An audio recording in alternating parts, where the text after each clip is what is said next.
Hello, welcome to Off the Shelf Reviews. I can't believe Gary dropped coffee on my board game. And I'm Gary. And today we're going to review and discuss Death Sentence, which came out in 2007 from director James Wan.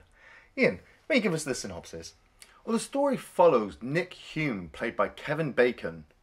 Nick has just seen his son murdered by a gang and decides to take out vengeance upon them. But after killing one of the members, he may have just given his own family a death sentence.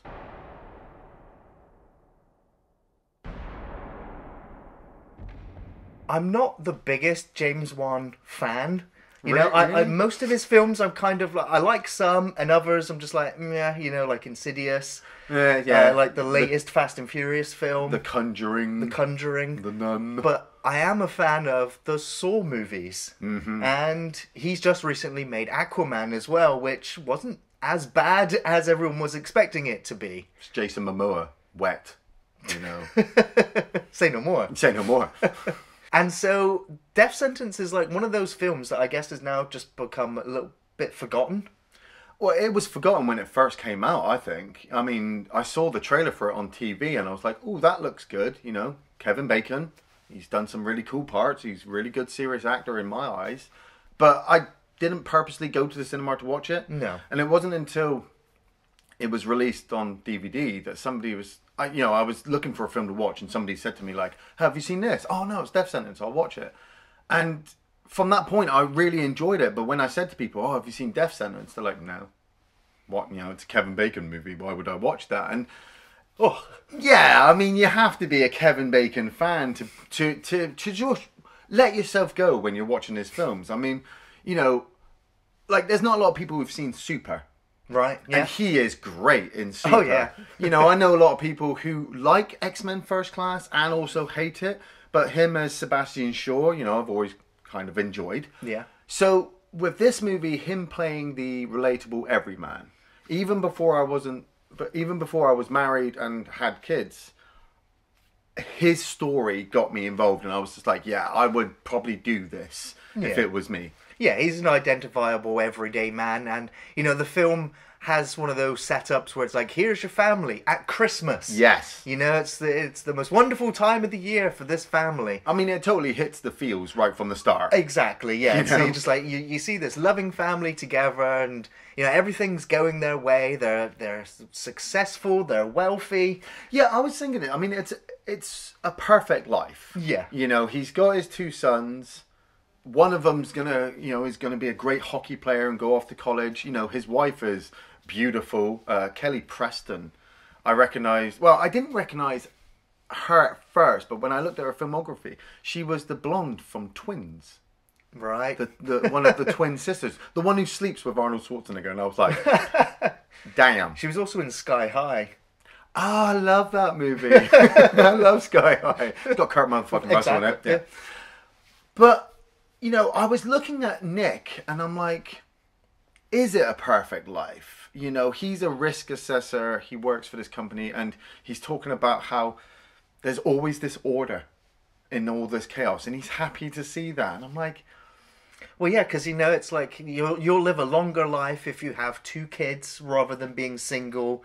You know, it's like, it's all those things. He's just like, I am in the perfect setup to have a long, happy life. Well, I suppose that's the thing. I mean, as an experienced watcher, I'm looking at him and I'm like, man, your shit's going to go boom soon, you know? Yeah, and it does. You know, him and his son are on the way back from a hockey game. Yes. And his son tells him, he's like, look, I don't want to go to college in America. I'm thinking about going to Canada to play professional hockey. Yeah. And the dad's he's a bit like, oh, okay, you know, we'll think about it. We'll make some calls and see what happens.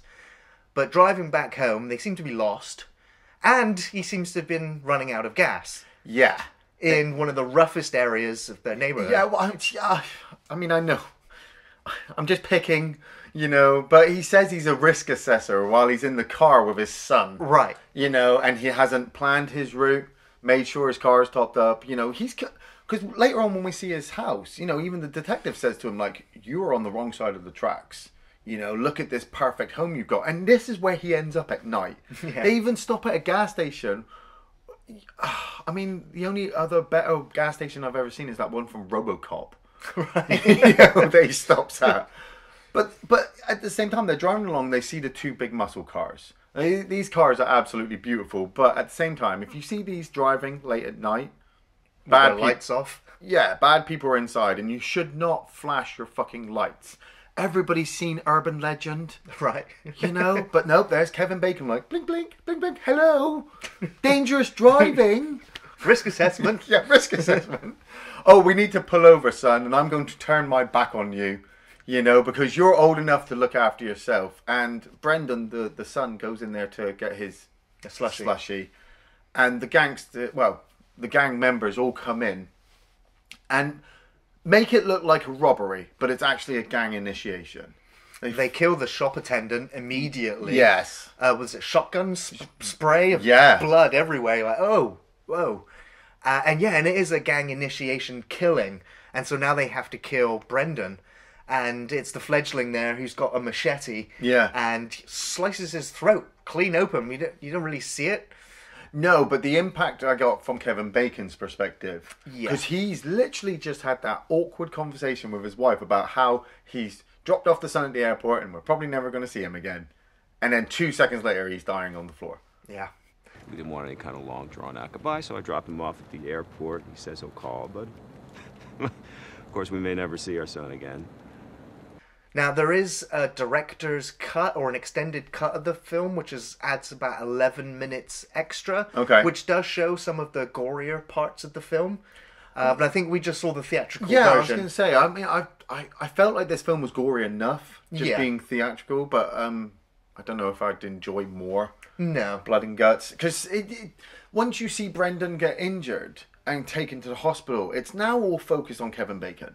His emotion from being this father who's now lost his son. He wasn't able to protect him. I enjoy that more of this film than the violent aspects that do actually turn up. Well, he the guy that did it kind of, the gang members leave him behind. Yeah. And so he's out in the street waiting for something, and he gets hit by another car and gets taken down.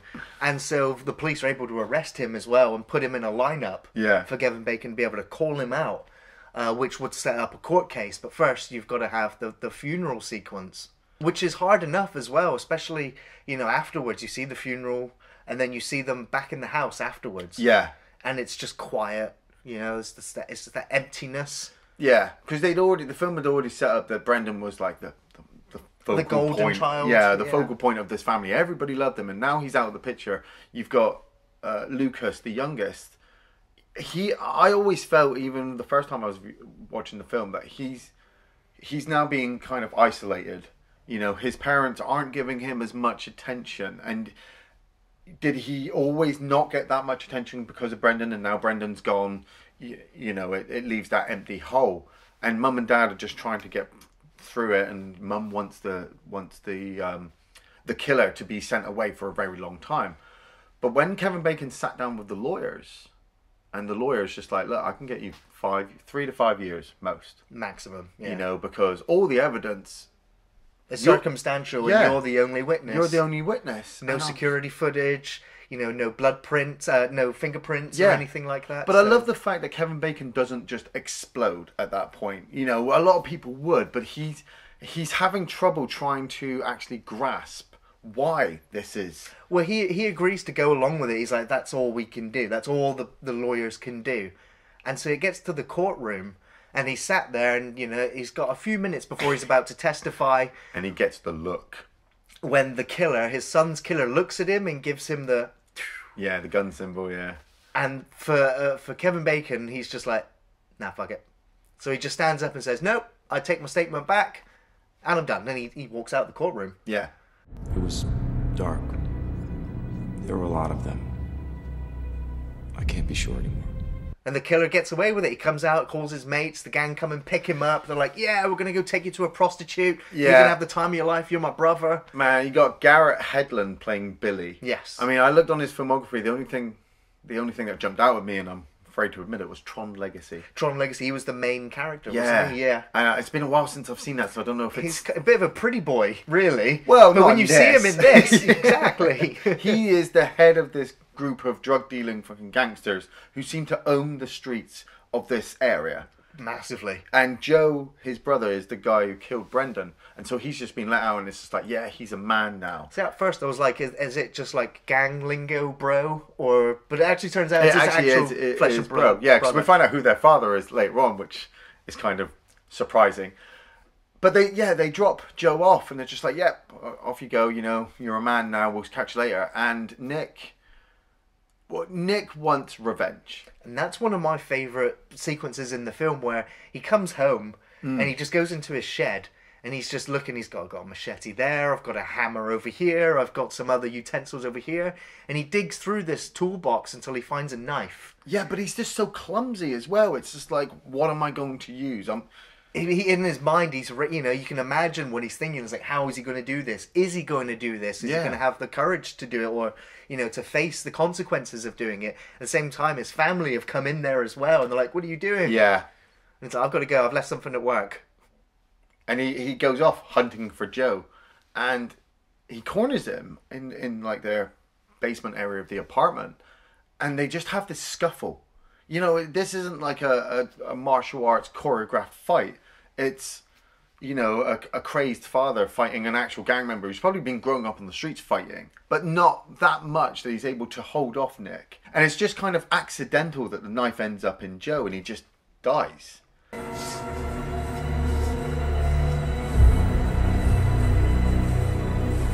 So now you're following Nick, who's living with this guilt now that he's just killed this guy. Yeah.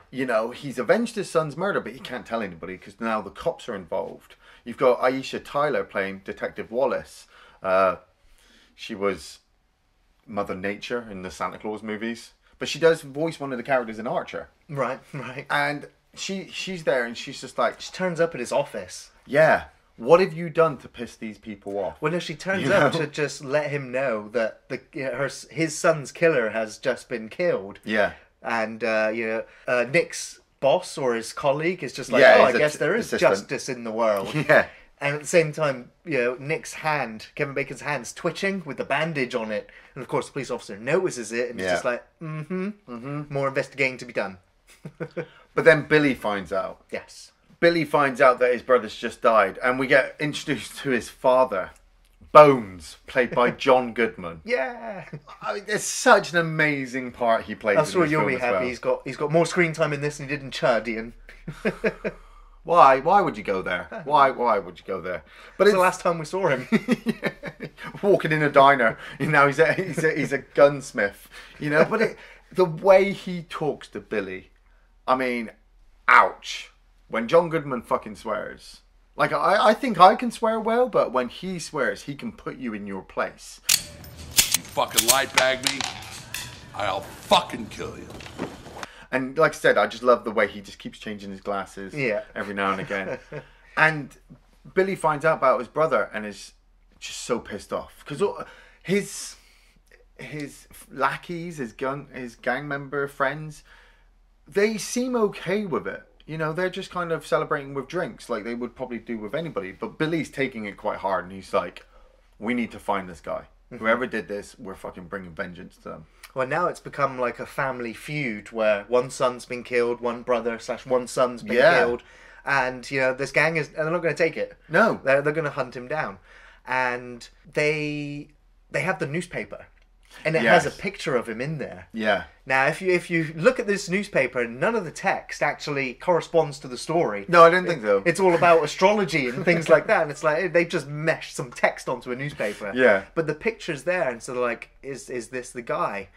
And the waitress in this bar, she was like... Yeah, she was the eyewitness. I saw this businessman in the area. They show her the newspaper. She's like, yeah, that's him. That's him. They're like, right, we're going to go find him. And they send one of their gang members into his workplace.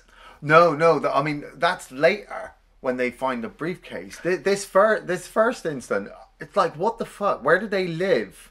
That Kevin Bacon's walking down the street. One of the gang members comes up behind him to shoot him. He disarms him, and it just turns into like a massive shootout.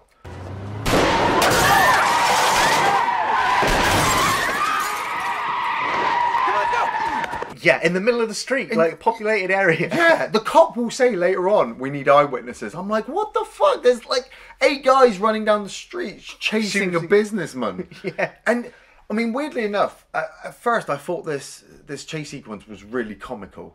Because there's moments where Nick is, falling into cardboard boxes, like it's really devastating to him. I mean, there's other points where the gang members seem to slow down to give him a bit of time to get away. And they're all just making loads of noise. And then he finally makes it to this car park. And the most amazing camera work I'd forgotten was this sequence of the camera following Nick up through the different levels of the car park and then flowing outside to come down the side of the car park to hook up with Billy as Billy is searching the car park for Nick. Amazing. Yeah, great camera work. You were watching it waiting for the edit. Yeah. Wait to see where the next camera shot comes in, but it's one continuous shot. Maybe there was some trickery to it, but it's very effective, and you feel like you're part of the chase as well. Yeah, that is it as well. While it's rocking, I feel like Nick because, I'm watching Kevin Bacon, and Kevin Bacon's literally just run up this ramp, jumped on 3 or 4 cars, jumped to the next level, and he's dying of breath now. And I'm like, yeah, because he's a middle-aged man. Yeah. He's probably kept himself fit, but being chased by 8 gang members with guns. Yeah, and this is quite a long chase sequence from the streets all the way to the car park. It feels like a 5-10 minute chase sequence. Yeah. But he's setting off loads of car alarms to make distractions, and then eventually he's hiding behind one of the cars before one of the gang members is up there looking for him. Yeah, This fight sequence was what I saw in the trailer because they just fight all around the car, and I mean I start just swinging with the fact that he's kind of the Punisher by this point. He's kind of numb. That's why he's able to fight for so long because he's able to kind of subdue this gang member quite well. He puts his head in the car door and slams the door on his head. I was just like, oh. Yeah, that's it. And then traps him in the car and leaps out the back as the car goes over a ledge. This is a pretty tall, parking lot. Yeah. There's no safety barriers on this one side, or there are, but they're really flimsy. Yeah. You look at all the other car park edges and they got these big metal barriers. Yeah, well, I mean, it's set up quite well because the car starts rolling slowly. And you're like, really? Is it going to be like that? But then I'm imagining it's going to pick up speed and then fall out the back. And he makes that leap, which I'm like, that was impressive. Yeah, I like that. But yeah, at that point during the chase sequence, Nick has ended up throwing his briefcase and Billy's ended up getting hold of it. So he's got his wallet, he's got his address, he knows the rest of his family members. And it's delivered back to Nick. And Nick calls the phone number inside and Billy's just like, you've killed your fucking family. I'm coming for them. Because Nick has not only killed Billy's brother, but also his gang member friend as well. So it's going over the top now, and Nick rings up the detective and says to her, like, you need to protect my family. You need to help them. And the detective's like, well, tell me what happened. And he's not able to. Because it would be an admission of guilt. Right. He'd be arrested for murder in his family. And he wants it to stop. And at that point, I'm like, he wants to kill Billy and the whole gang for his son's death. At first he wanted to kill this one member, but it was all of them. But he started a gang war now, yeah. Yeah. And realistically enough, he is dealing with it quite well. Yes. Surprisingly. When he gets home, though, he's sat in his house just like on guard. Yeah. And the cops are outside waiting, and their throats are slit in the middle of the night. I was quite impressed with how much blood was gushing out that guy's neck. Yeah. And so Nick is trying to get the family safe, but no, the gang members break into the house and they take everybody down into the living room. Yeah. Now, these guys blast that fucking house with shotguns and the cops are still miles away. It's another nitpicking moment, but they capture the family and Billy just fucking shoots everybody. Yeah, all 3 of them. Bang, bang, bang. You see it looks like the son took a headshot. Yeah. The wife took a gut shot. And of course, Nick takes a bullet just on the side. Yeah. Not enough to kill him, but, the film plays the music. You see all 3 of them laying there and you're like, wow, if that's the end of the film. Yeah. Damn. But it's not, of course. We cut to the hospital where Nick wakes up. The police are trying to quiz him about what's happened. Oh, he's in full punish mode at this point. Oh, yeah, and they let him know that his son's still alive. So, of course, he rips everything out, wanders off into his son's room, and, you know, the son can't respond to him, but he just delivers this speech about how much he does care for his son, even though he might not have shown it. You know, it's one of those moments where you get teary-eyed. Yeah, Kevin Bacon's left just to perform, and he is fantastic in this role. But now it is, you know... He gets the look again. Oh, yeah. He gets that fucking look.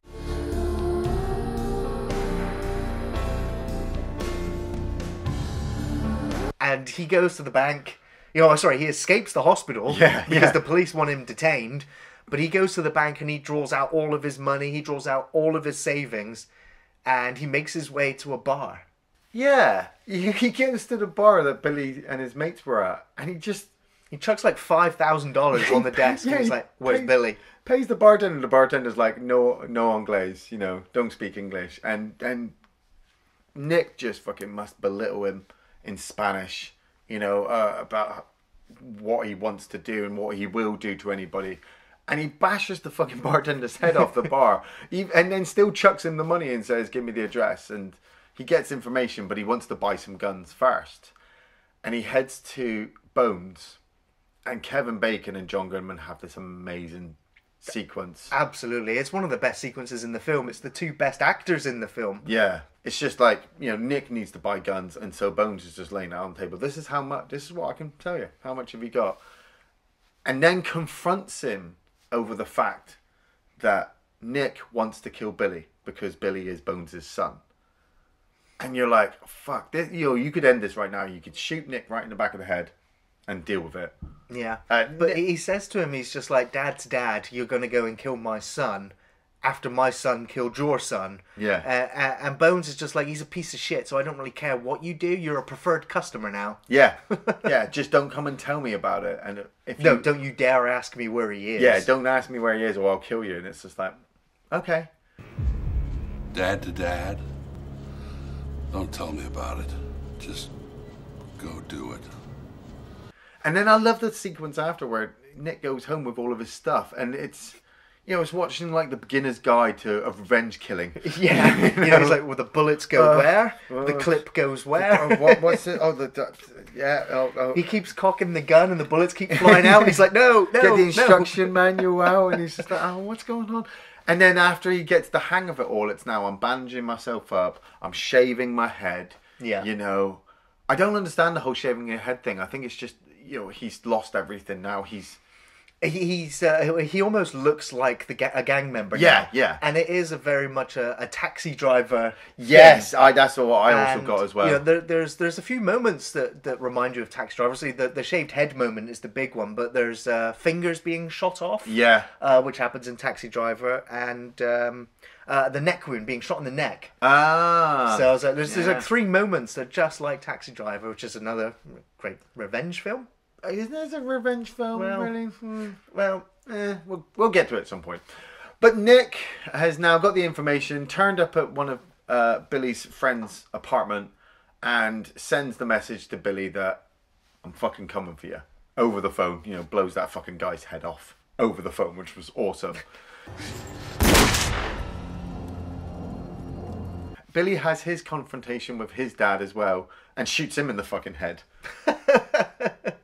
Yeah, I wasn't expecting that. But then again, you kind of expect it, but it's John Goodman, so you don't. Yeah. But bit of trivia here for you. I don't know if you noticed it, but in the background, there's a giant jigsaw doll face graffiti in the wall. Yeah. Oh, weird. It's actually there for quite a bit, and you're just like, oh yeah, it's the same director from Saw. James but there is also another nod to the Saw franchise, is that they say that his bar, or that the gang's bar, is on Stygian Street. Yeah. Which is the same street as the first lair of the Jigsaw Killer in the first Saw movie on Stygian Street. So it's like, Saw is just round the corner. He's just there. Yeah. But of course, Stygian Street is also a reference to the river Styx. So it's like, you know, the passing over to the underworld. The underworld, yeah. And Nick just turns up at the gang members' hideout, and it's just a fucking final shootout confrontation. That first guy he comes across where he shoots him in the leg and his leg flies off. He's got the shotgun. You know, the guy's screaming about his leg and he just gets shot in the chest. That's what I mean. When you said earlier about it being more gorier, I was just like, there's a leg being shot off later on. I think I'm good, you know.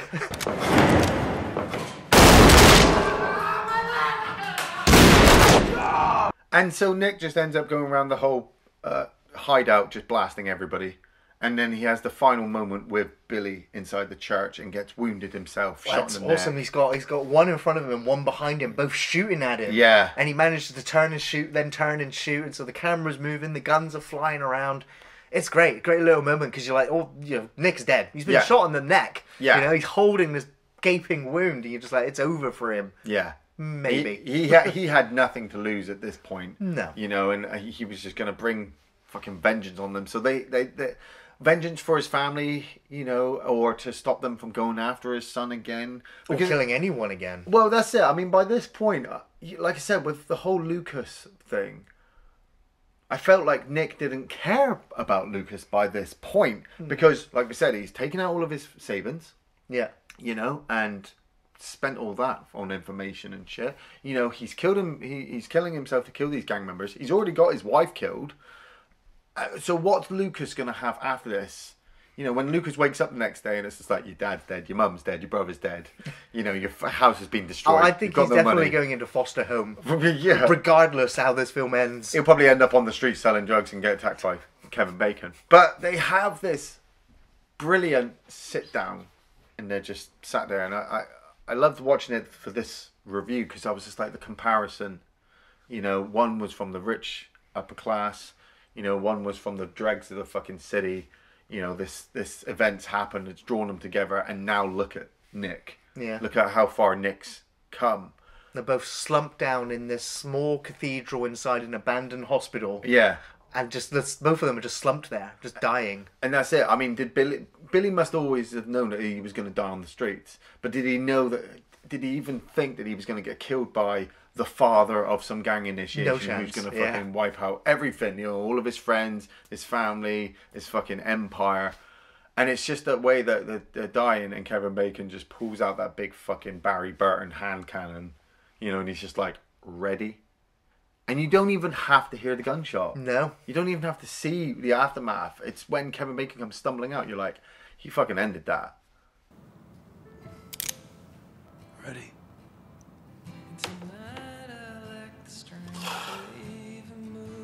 Yeah. Yeah.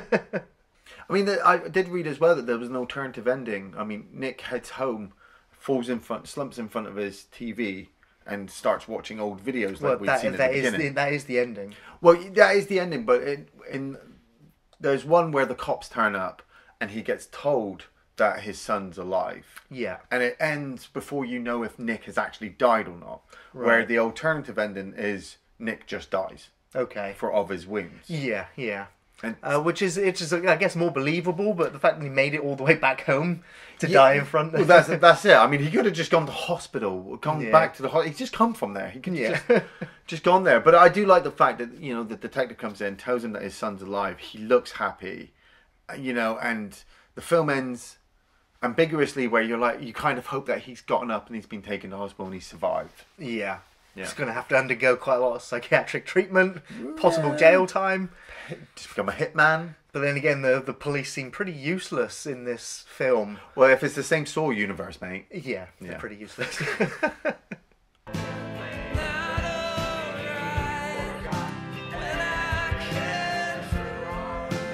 So, Iain, favourite scenes from Death Sentence? I had quite a few. I really liked the sequence where Billy gets out of the car after Joe has just been killed, and you've got Hey Joe playing over it, and it's like, this is your introduction, for your major introduction to this character, but this song that's playing and the fact that his brother is called Joe and he's just died and it's now going to kick off, really like that moment.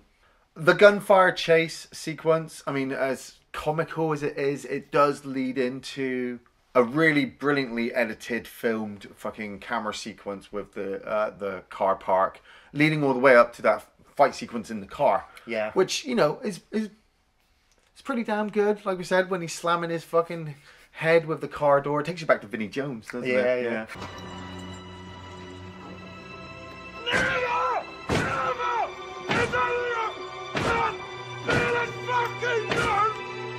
The house fight and then the family being executed. You know, Nick is...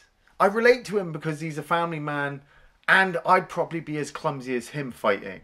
But it's also like the Home Alone tactics, like pulling out the bath mat and watching the guy shotgun the ceiling. You know, those are really quite fun. And the Kevin Bacon, John Goodman sequences, that whole conversation sequence. John Goodman was fucking brilliant in this film, even though he was only in it small parts. But Kevin Bacon talking to him, having that confrontation about Billy, and then the fact that they sit there in the church as well. Yeah. You know, it's like, I'm sorry, son, but I've got to punish you now. Yeah, you've mentioned my favourite sequences without a doubt. Yeah, the car park chase sequence from the streets to the car park was great. The camera work, the adrenaline, the action. I don't remember the music too much in this film, and there was quite a lot of moments in the film where there was no music at all, and I really liked that. It was just, you know, it just let you live the moment. It didn't tell you exactly how to feel. It was just like, this has happened. You know, and so it was quite stark music-wise, which I appreciated that, or I didn't notice it, or it didn't get in the way of the film. Kevin Bacon, of course, just great in almost every sequence in the film, and him and John Goodman together, really, really good. You know, they're just one-upping each other with every line of dialogue they give to each other, and it just makes it quite tense. And of course, you know, John Goodman reveals later that he doesn't give a fuck about Nick, preferred customer or not, because he goes to his son to give him a heads up. But of course, you know, he's done away with. It's just like, that's a shame, but it fits the characters. I also think the actor playing Billy, Garrett Hedlund, was really good in this. You know, he transformed himself from what you saw in Tron Legacy to this, you know, this criminal. Yeah, like you said, he's a pretty boy. But, you know, the with transformation, all the shaved head. Yeah. He did really good. So his scenes were very good as well. Apparently he watched wildlife documentaries on lions in order to get a flavour of how to play the character. Oh, he's a very angry man in this. He's very animalistic in his behaviour. Yeah. So yeah, it works. I should also say that this is an adaptation of a book. Yeah. And there's actually been a few adaptations of the book, and there have been sequels.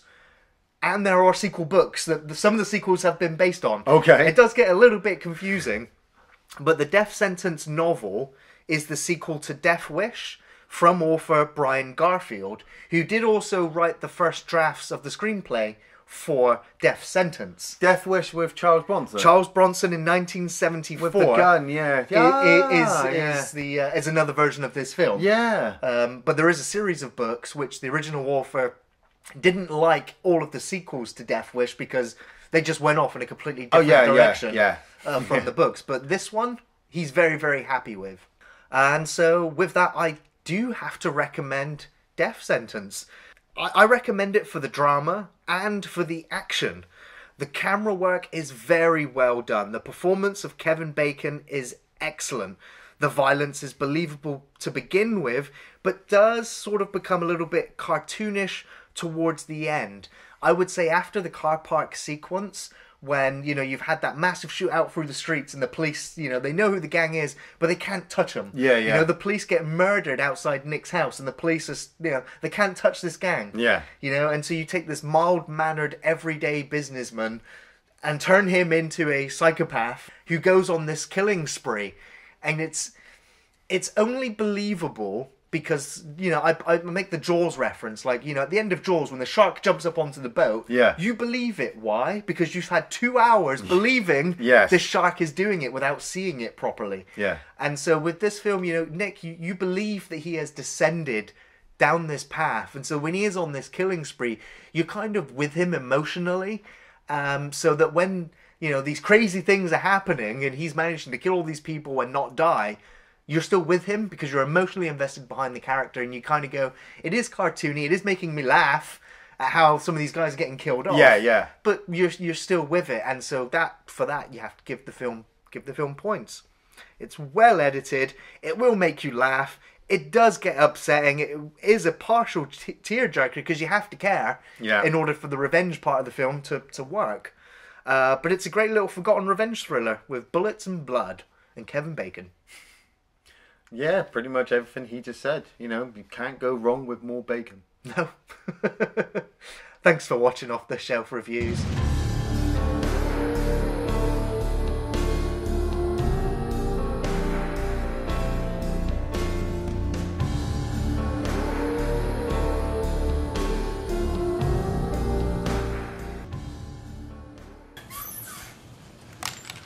Yes.